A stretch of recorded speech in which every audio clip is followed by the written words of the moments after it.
پروردگار عالم نے نبی مکرم اور مولا علی کو جو مقام عطا کیا ہے اور پھر پنجتن پاک کو جو مقام عطا کیا ہے وہ کائنات میں کسی کو عطا نہیں کیا۔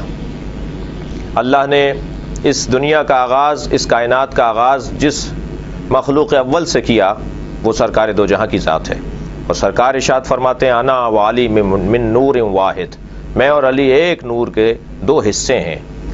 فرمایا علی اس دنیا میں بھی اور آخرت میں بھی میرا بھائی ہے۔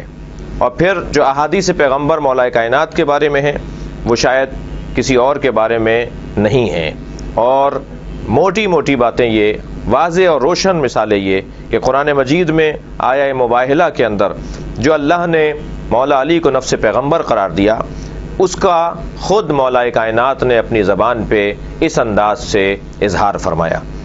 حضرت عمر نے جو اپنے بعد شورا کا انتخاب کیا جس میں 6 افراد کو آپ نے طے کیا کہ وہ اس کا حصہ ہوں گے، ان میں سعد ابن ابی وقاص، طلحہ، زبیر، حضرت عثمان، عبد الرحمن ابن عوف اور حضرت علی، ان شخصیات کو قرار دیا حضرت عمر نے کہ وہ طے کریں کہ خلیفہ کون ہے۔ تو اس شورا کے اجلاس میں حضرت نے اپنی افضلیت ان سب پر اس استدلال کے ساتھ ثابت کی۔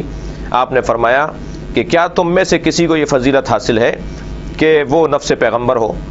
مجھے اللہ نے نفس پیغمبر قرار دیا ہے۔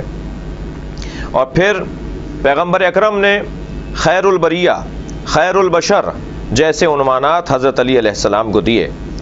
پھر میں ایک اور واضح اور روشن بات کروں کہ فضائل کے باب میں 2 طرح کے عنوان قرار دیے جائیں گے، ایک ثواب ربانی اور ایک فضائل نفسانی۔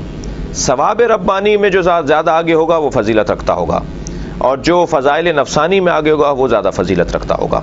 ثواب ربانی میں جو فضیلت کا عنوان ہے وہ ہے ان اکرمکم عند اللہ اتقاکم، تم میں زیادہ با فضیلت وہ ہے، اکرم وہ ہے، افضل وہ ہے جو اتقاکم، تم میں سب سے زیادہ متقی ہے۔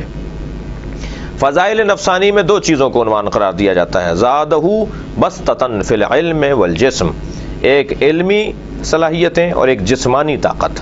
علمی صلاحیتیں اور جسمانی صلاحیتیں جس کے اندر موجود ہوں گی وہ فضائل نفسانی کا مالک ہوگا۔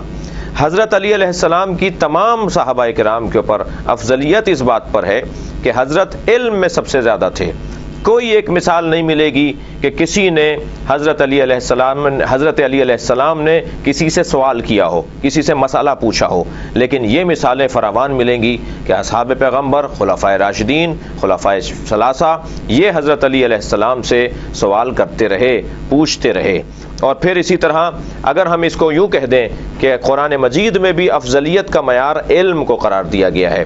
حضرت آدم اور فرشتوں کے درمیان جب طے ہوا کہ کون افضل ہے تو حضرت آدم کیونکہ علم میں فرشتوں سے زیادہ تھے لہذا فرشتوں کو حضرت آدم کے سامنے جھکنا پڑا۔